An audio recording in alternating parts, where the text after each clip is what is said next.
본부장님 안녕하세요. 안녕하세요. 네, 안녕하세요. 네. 예. 바쁘신데 시간 내주셔서 감사합니다. 본부장님 이게 오늘 거리두기가 재연장이 되면서 수도권 같은 경우에는 지금 거리두기 4단계가 8주 동안 적용이 되게 됐습니다.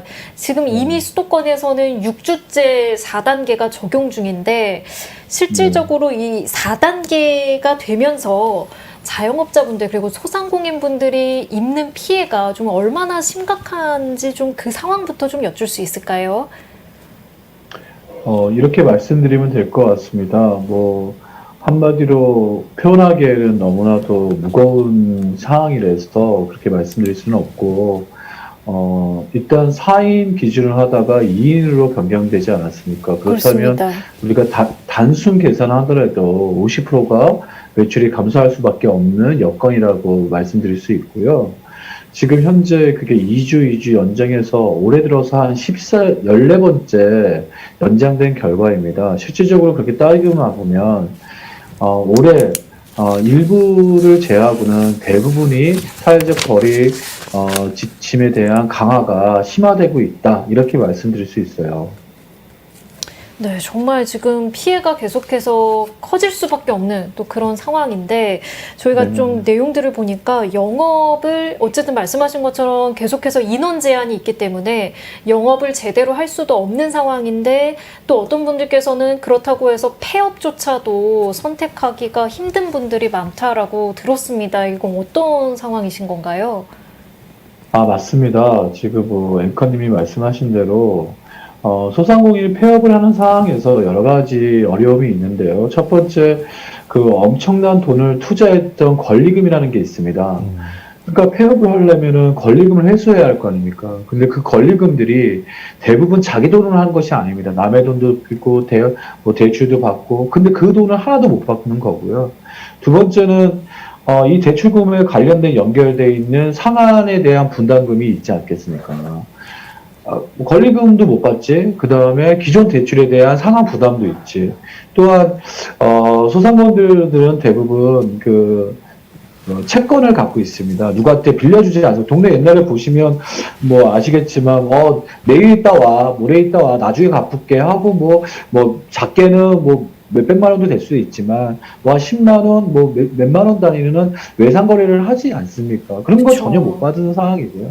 더 나가서는 이 지원금 자체가 지금 지원금이 다양히 있는데 폐업 소상공인들에 대한 지원금이 사라지게 됩니다. 그렇다면 이분들에 대한 생존이 무너지게 되지 않겠습니까? 그래서 실질적으로 폐업한 분들에 대한 그 어려움들은 말로 더 표현할 수가 없습니다. 예.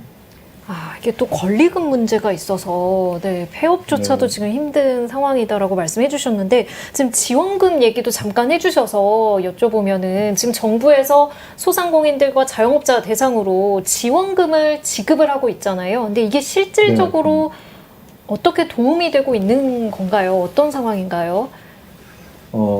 재난지원금 같은 경우에는 벌써 5차 나가게 됐습니다. 실질적으로 확진자가 조금 많이 늘어나면 정부가 일시적인 어떤 일회성으로 추경을 통해서 지원하는데 사실 이거는 근본적인 대책은 아닙니다. 다만 이거라도 있어야 그나마라도 숨통이 트이는 거죠. 이렇게 말씀드릴 수 있고요. 이번 같은 경우에 5차 같은 경우에는 최대 2천만 원까지 그 다음에 집합금지 업종에 대해서 장기냐에 따라서 미니멈은 300, 그 다음에 맥시멈은 2천까지 뒀습니다. 이런 부분들에 대해서는 집합금지 분들에게는 아주 왜냐하면 그분들이 받는 부분들이 많은 숫자가 2천만 원을 받는 게 아닙니다. 대부분의 숫자가 300만 원을 받고 더 작은 분들, 특히 영업 위기 업종 같은 경우에는 미니멈이 40만 원입니다. 그러면 도시 수도권에 있는 평균 임대료가 있거든요. 그 평균 임대료가 140만 원 정도 되거든요. 그러면 130만 원에 40만 원이면 임대료도 안 되는 비분을 지금 지원받는 겁니다. 그럼에도 불구하고 이거라도 있어서 그나마라도 다행이다라는 말씀을 하고 계십니다. 최대 2천만 원이라고 지금 알려져 있고 보도도 되지만 실질적으로 2천만 원, 최대 2천만 원까지 지원받으시는 분들은 그렇게 많지는 않은 상황이네요. 맞습니다. 네. 근데 이런 가운데 이제 무엇보다도 오늘 확인하셨겠지만 오늘 정부가 이제 2주 더 연장을 하면서 좀 내용을 일부 바꿨어요. 식당과 카페에 대해서 이제 저녁 9시까지 운영하는 걸로 밤 10시에서 9시까지로 더 강화를 했고요. 그 대신에 오후 6시 이후에도 식당과 카페에서는 4명까지 모일 수 있는 걸로 조치를 바꾸겠다라고 했는데 이에 대해서는 일단 소상공인분들께서는 어떻게 좀 평가하고 계신 상황인가요? 오늘도 외식업 중앙회 같은 경우에서는 10시에서 9시로 바꾼 부분에 대한 실효성, 어려움을 얘기했고, 또 백신 맞은 분들에 대한 인센티브, 소위 말하면 인원 체크를 안 하겠다 말씀을 하셨는데, 그것이 실질적으로 실효성이 있을 것이냐, 없을 것이냐는 불만이 많이 나오고 있습니다. 실질적으로, 최근에 도심지의 어느 곳을 가더라도, 이런 환경, 소비를 위축시킬 수밖에 없는 환경이 지금 계속 연장되고 있습니다. 그래서 지금 국가가 지금 하고 있는 행정명령에 대한 2,000명의 확진자가 일어난 상황에서 소상공인이 그거를 거부할 수 없고 국민으로서 동참을 해야 하는데 이들에 대한 근본적인 어떤 해결책이 아직도 너무나도 미비하다. 이 말씀을 꼭 드리고 싶습니다.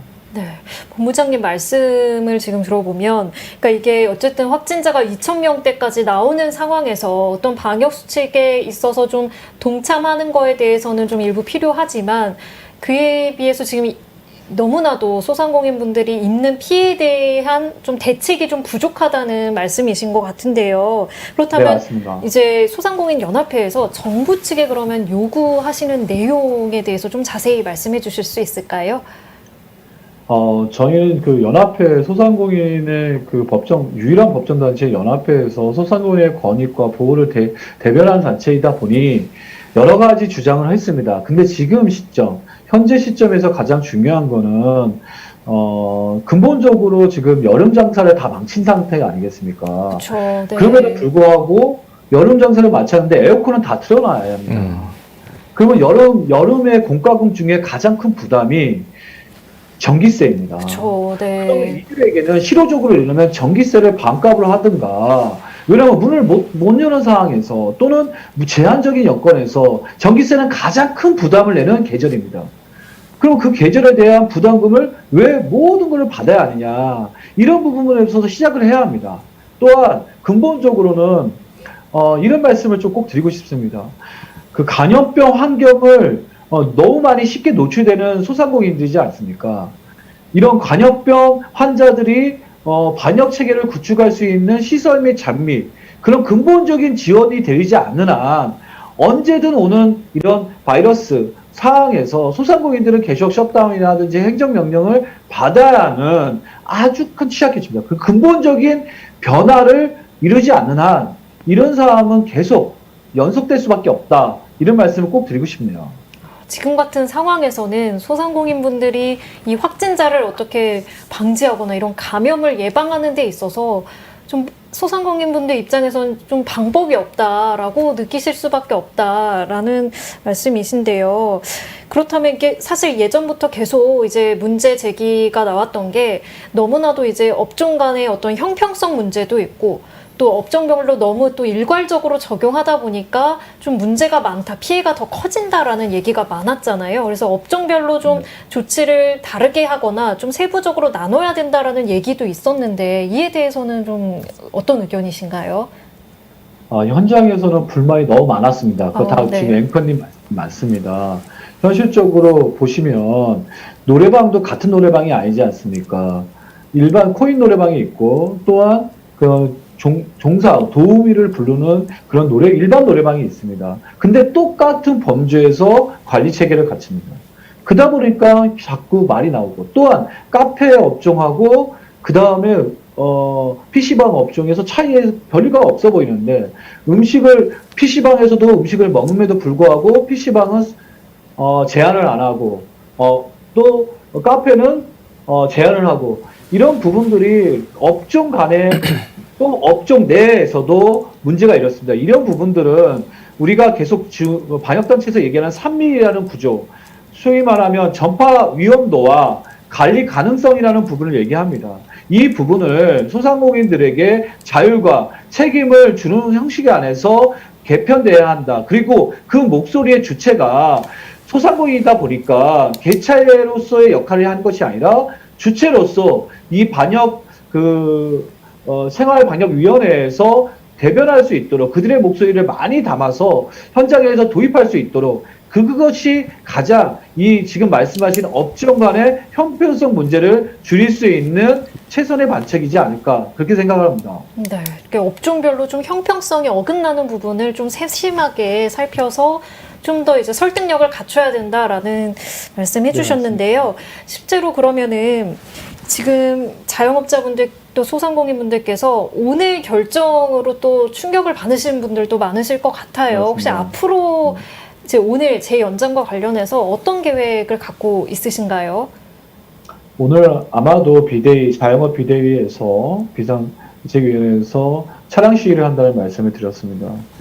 저희 연합회가 그걸 같이 동참할 수는 없습니다. 왜냐하면 저희는 법정단체이고 지금 그 방역이라는 엄청난 온 국민이 하나 돼서 이것을 슬기롭게 극복하는 것이 저희는 최우선 과제라고 봅니다. 그러나 그분들이 그 현장을 나갔을 때 그 이유도 분명히 정부는 알아야 할 겁니다. 그래야지만 이 문제는 해결할 수 있고요. 저희 소상공인들은 똑같습니다. 국민이 한 사람이고 대한민국 경제의 CPU 같은 민생 경제의 중심입니다. 이분들이 쓰러지지 않도록 국민 여러분들도 이분들에 대한 배려와 또 우리도 이 어려움을 함께 극복하겠다는 그런 마음 자세로 지금 이 사태를 빨리 조속하게 백신이 지금 아주 속도를 높인다 하는 그런 기대감으로 조금이라도 이루어지기를 저는 간절히 바라고 있습니다. 네, 본부장님 좋은 말씀 감사합니다. 저희도 앞으로도 계속해서 이제 관련 뉴스 충실하게 전할 수 있도록 하겠습니다. 모쪼록 좀 자영업자분들의 피해를 조금이라도 더 줄일 수 있는 좀 그런 합당한 대책이 나와야 할 것 같습니다. 오늘 시간 내주셔서 고맙습니다. 고맙습니다. 네, 감사합니다.